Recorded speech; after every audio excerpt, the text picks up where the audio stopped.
Political dynasties. Kapag ang family reunion ay mukha ng government directory, tuwing pinag-uusapan ang political dynasties sa Pilipinas, palaging may magsasabi, ano bang masama roon? Kung qualified naman sila at ibinoto ng tao, ano ang problema? Fair question. At fair din ang sagot. Ang problema ay hindi ang pagkakaroon ng kamag-anak sa politika.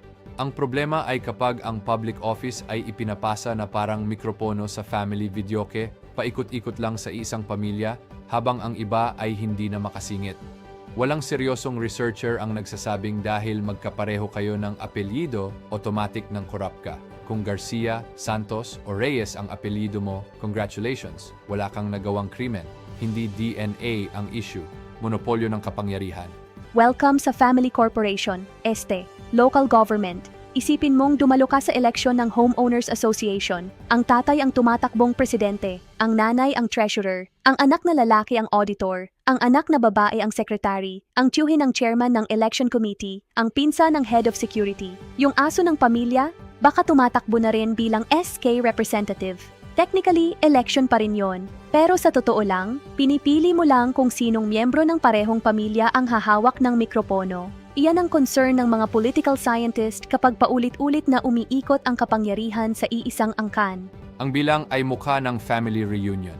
Ayon sa mga pag-aaral tungkol sa 2025 Philippine elections, tinatayang 54.5% ng mga nanalong opisyal ay may posibleng dynastic links. Pag-isipan mo yon, mahigit kalahati, hindi na yan simpleng coincidence, parang reunion na. Kapag ang governor, mayor, congressman, vice mayor, at susunod pang kandidato ay magkakapareho ng family tree, ang kompetisyon ay hindi na mukhang demokrasya. Parang relay race na hindi kailanman lumalabas ang baton sa loob ng bahay. Checks and balances? O family group chat? Sa demokrasya, dapat laging may nagbabantay sa may kapangyarihan. Pero paano kung ang mga bantay ay magkakamag-anak?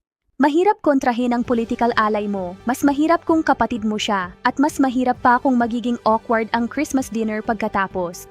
Parang pinapa-audit mo ang family business sa sarili mong tita. Oo, pwede naman. Pero sino ang gustong ma-disown bago pa ihain ang dessert? Hindi lahat ng dynasty corrupt, maging patas tayo. Hindi lahat ng political dynasty ay corrupt. May ilan na mahusay, may ilan na talagang competent. Hindi iyan kinokontra ng academic research. Ang sinasabi ng mga pag-aaral ay mas nuanced. Habang mas naiipon ang political power sa iilang pamilya, mas tumataas ang risk ng corruption. Isang pag-aaral sa Pilipinas na tumingin sa 15 taon ng provincial procurement data, 2004-2018, ang nakitang habang mas concentrated ang political dynasties, mas mataas din ang procurement corruption risk. Pansinin ang salita. Risk, hindi certainty. Ang pagkakaroon ng payong ay hindi ibig sabihing uulan. Pero kung palaging makulimlim sa parehong barangay, natural lang na silipin mo ang weather forecast. Ang kahirapan ay hindi lang basta malas. Dito nagiging mas seryoso ang usapan. Isang 2026 na study na sumaklaw sa 80 probinsya mula 2004 hanggang 2021 ang nakitang mas mataas ang poverty levels sa mga lugar na mas concentrated ang political dynasties. Mas interesante pa rito, kapag lalo pang lumakas ang kontrol ng political dynasties sa loob mismo ng isang probinsya sa paglipas ng panahon, humigit kumulang 1.5 beses na mas malakas ang kaugnayan nito sa kahirapan kumpara sa simpleng paghahambing ng magkakaibang probinsya. Sa madaling salita, hindi lang ito tungkol sa malas ng isang lugar, may pattern na dapat seryosohin. Lalo na dahil mas malinaw ito sa ilang bahagi ng Visayas at Mindanao, kung saan mas mahina ang institutions at economic competition. Yung patronage trap, kapag kulang ang trabaho, mahirap makakuha ng healthcare, nakadepende ang scholarship sa endorsement, natural na lalapit ang tao sa politiko, at doon nagiging personal ang politika. Imbes na sabihin mong, tinulungan ako ng gobyerno, nagiging, tinulungan ako ni Mayor, kahit ang perang ginamit, galing naman sa buwis ng taumbayan, hindi sa wallet ni Mayor. Parang nag-withdraw ka ng sarili mong pera sa ATM, tapos hihingan ka ng makina ng personal na pasasalamat sa bank manager. Iyan ang patronage politics. Public service ba? Or customer loyalty program? Sa maayos na sistema, automatic ang serbisyo ng gobyerno. Qualified ka, makukuha mo, hindi kailangan ng backer. Sa patronage politics, laging nagsisimula sa May kakilala ka ba? Biglang parang VIP nightclub ang public service. Walang connection? Pasensya na, hintay ka muna sa labas? Good luck kung kalaban mo ang buong angkan. Madalas nating marinig, kahit sino naman pwedeng tumakbo. Technically, oo, realistically, parang sinabihan kang kahit sino naman pwedeng magtayo ng airline. Oo naman, kailangan mo lang ng eroplano. Ang political families ay nagmamana ng pangalang kilala na ng publiko, campaign machinery, donors, local networks, volunteers, incumbency, political experience, loyal supporters, samantalang ang bagong kandidato, PowerPoint presentation lang ang dala. Hindi sapat ang balota.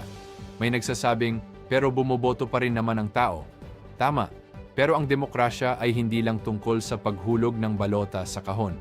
Tungkol din ito sa pagkakaroon ng tunay na pagpipilian kung ang lahat ng seryosong kandidato ay kabilang sa dalawang magkaugnay na political clan, nagbago ang menu, pero pareho pa rin ang restaurant. Term limits?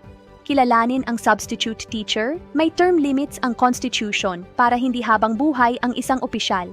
Pero minsan, napaka-creative ng politika. Term limited na ang mayor, walang problema. Narito ang asawa, sunod ang anak, sunod ang isa pang anak, sunod ang kapatid, sunod ang pinsan. Hindi ito change in leadership. Mas parang, please welcome our next family representative. Nagpalit lang ng nakaupo. Madalas, hindi nagpalit ang makinarya. Political party ba? O mobile data promo? Isa pang nakakatuwang observation ng isang 2,025 study na sumuri sa elections mula 2004 hanggang 2022.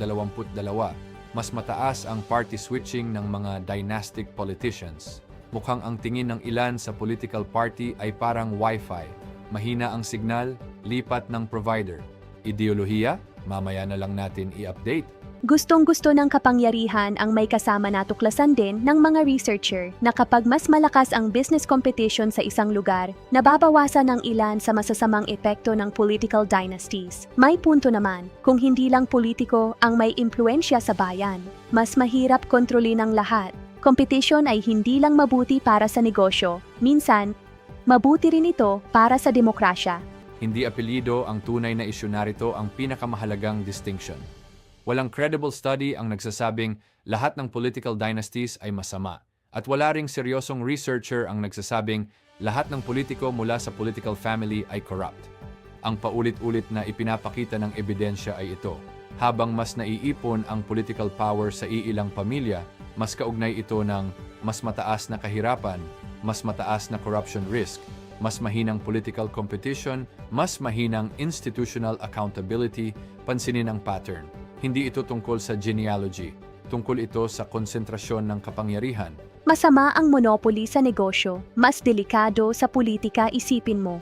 Kapag iisang kumpanya ang kumokontrol sa buong merkado, nag-iimbestiga ang gobyerno. Bakit? Dahil ang monopoly ay nagpapababa ng kompetisyon, nagpapataas ng hadlang sa mga bagong papasok, nililimitahan ang pagpipilian, at nagbibigay ng mas maraming pagkakataon para sa pang-aabuso. Ngayon isipin mong ang monopoly ay hindi sa smartphones, hindi sa grocery, hindi sa internet, kundi sa gobyerno, buwis, public contracts, scholarships, healthcare, pulisya, infrastructure, at mga batas. Biglang mas malaki ang nakataya dahil ang mga kumpanya ay nagbebenta ng produkto. Ang gobyerno ay gumagamit ng kapangyarihan.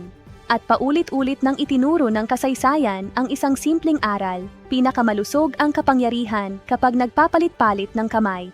Hindi dahil lahat ng political family ay masama, kundi dahil walang demokrasya ang lalong tumitibay kapag iisang apelyido lang ang paulit-ulit na namamayani. Pagkatapos ng lahat, ang public office ay dapat public trust, hindi family heirloom na ipinapasa sa bawat family reunion.